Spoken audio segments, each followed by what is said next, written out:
A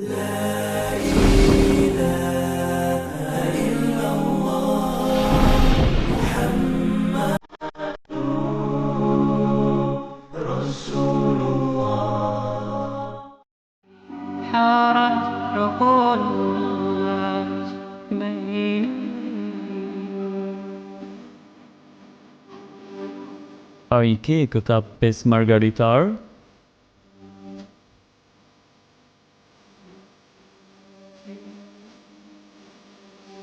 E para, istighfari, kërkimi i faljes. Sa herë brenda ditës kërkon falje tek Allahu? 10 herë? 20 herë? Më shumë? Apo më pak? Shumë prej nesh nuk i din mirësitë dhe fytyrat e istighfarit. Le ti mbushim orët e jetës sonë me istighfare. Është e lehtë për gjuhën të thuash astaghfirullah, por ka shpërblim të madh. E dyta, koha e mëngjesit.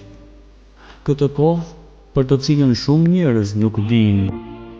Pak gjen nga ata që përpiqen të qëndrojnë zgjuar pas namazit, për të bërë dhikrin e mëngjesit dhe për të falur 2 rekate të namazit duha pas lindjes së diellit. Së treti, leximi i Kuranit, libër në të cilin gjendet e gjithë krenaria jonë. Libër të cilin nëse e lexojmë na dhuron shefatin, ndërmjetësimin në ditën e gjykimit. Të ndajmë një kohë brenda ditës për të lexuar Kur'an, qoftë edhe në 10 minutësh. Së katërti, 2 rekat në mes të natës. Edhe pse shumë njerëz mund ta bëjnë këtë, dhe për të nuk ju merr më shumë se 5 minuta nga koha juaj.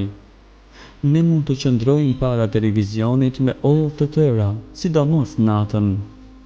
O musliman, ndaj nga kjo kohë vetëm 5 minuta dhe fal 2 rekate namaz për Allahun, e s'ka dyshim se ato të afrojnë më afër tij. Së pesti, sadakaja, pra lëmosha. Mos e nënvlerëso qofshin ato edhe 10 cent, por që ato i jep çdo ditë të të varfrit. Lëmosha fshehurazi shuan hidhërimin e Allahut.